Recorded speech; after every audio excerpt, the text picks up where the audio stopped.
I have read the self-improvement books, I've watched the videos, bought the courses, downloaded the Notion templates and followed the morning routine, but I still felt like nothing changed. A lot of promised life-changing opportunities left me confused and unmotivated.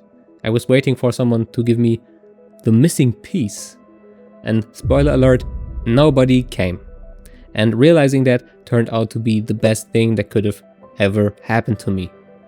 I was following someone else's prescription for a life they never lived, waiting for others to tell me what to learn, what to read, and what habits to build is not self-education. It's intellectual homework. It's not mastery, it's mimicry. I felt like I learned nothing because nothing in my life asked for that knowledge. It didn't grow from my context, my pain, or my patterns. Others persuaded me that these things are what it takes to become successful. And I believed them. But the fastest way to learn and progress in life is not to follow some blueprint, but to make your actions personal. Real learning begins when it's not about building a skill set anymore, but building your identity. And that's where it also starts to feel meaningful, because now you are solving problems that actually change the quality of your life. Work stops feeling like work and learning stops feeling like a chore. It's play now. So don't watch another 10 high income skills for beginners in 2025 video. Sit in silence and reflect. Face the thing you are most afraid of. Start journaling. Ask yourself, what are reoccurring problems in your life right now? What have you been putting off for ages already? Most content assumes that you already know what problem you are trying to solve. So buying a course on video editing without having a strong web of reasons besides, well, it's a high income skill, will inevitably make you feel lost. Information without a problem to solve is trivia. And that doesn't mean you should optimize your consumption for pure actionable insights, only reading non-fiction or summaries and letting AI generate everything you need to know. I want you to be mindful of it. I want you to make your consumption relevant to your situation right now. Once your consumption is meaningful, you won't need memorization techniques, for example. You will retain what you read because it matters to you. So start aiming for deep understanding so you can integrate what you learn into your identity. Reading Atomic Habits without applying it to your actual habits is entertainment, not education. When the need is real, learning becomes inevitable. Forgetting would hurt your process. So it's all a matter of making it meaningful to your brain. Now let's get into the framework as fast as possible. Learning how to learn starts with step 1, making it personal. And what I mean by that is that you should audit your current situation. List some reoccurring problems in your life right now, write down a vision for the future, and write down an anti-vision for the future. And after that, pick the most pressing thing. To explain this, I will assume, and notice that I'm saying assume, that you are overwhelmed because you are hopping from one productivity video to another. I will assume you don't know how to spend your time. That's the reoccurring problem already. Now ask yourself, does this fit the person you want to become in the future? That's the vision. And after that, ask yourself, where does this path lead if nothing changes? That's probably the anti-vision. You don't need me for that. You just have to face the truth, and that's it.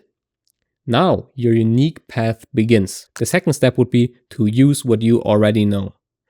So before planning or researching, ask yourself, what do I already know that might help?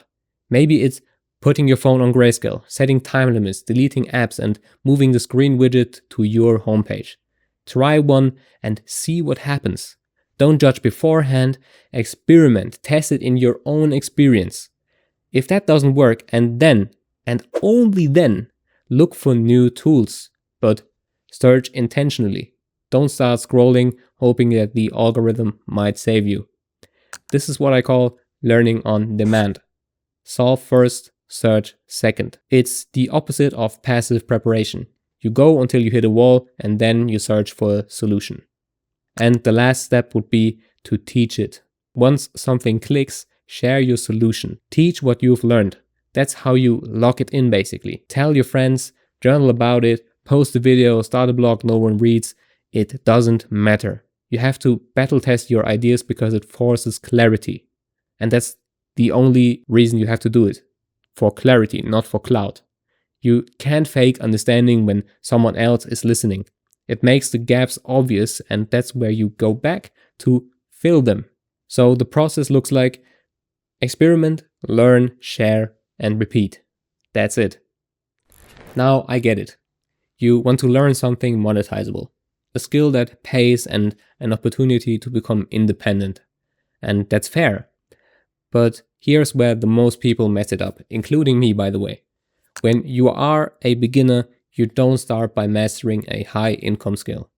You start solving beginner problems. You build your problem solving muscle before you try to lift career level weights. And I mean, how do you expect to become an entrepreneur and carry the weight of managing an entire business without even being able to show up for yourself? Sure, if your why is strong enough, everything is possible. I don't want to impose some limiting beliefs onto you, but for me, I could live a comfortable life right now. I'm a middle class kid, I'm not running from poverty, I'm healthy, I'm in university, and that's a pretty high baseline already for a pretty good life. For most of us, there are things we just keep ignoring because they're not that important. And until you face them, you won't move forward. And that was me. I wanted to be a YouTuber so badly, but I had no original ideas. I admired people who already had their niche, their content, and their voice. And I believed I had that potential too, but no matter how many courses I bought, how much footage I downloaded, I couldn't stick to it. And why is that the case? Because I wasn't solving my actual problems. I wasn't struggling with editing, I struggled to talk to people at school, to feel confident and to face my anxiety. That's when I realized I skipped the foundation. I tried to jump into a position my skills and identity couldn't support yet. And no, that's not a cope. It's not all about getting out of your comfort zone at any price. This was me drowning in overwhelm. And the flow book backs this up. The nuance here is that you need to find your personal edge, the zone where challenge and skill meet. Because if the challenge is too high for your skills, you end up spiraling into anxiety. And that's where I was. If the challenge is too low for your skills, on the other hand, you rot in boredom. The sweet spot is right at the edge of your capabilities. That's where growth lives and how to get into flow state. Only as I got honest about my situation, solving problems that truly reflected my reality, did sharing solutions become a natural byproduct. I wasn't faking expertise anymore, I was documenting growth. I picked up a camera and finally had something to say. Learning to edit videos became a necessity, supported by a whole web of reasons. The need was finally real in my head. So let me leave you with this.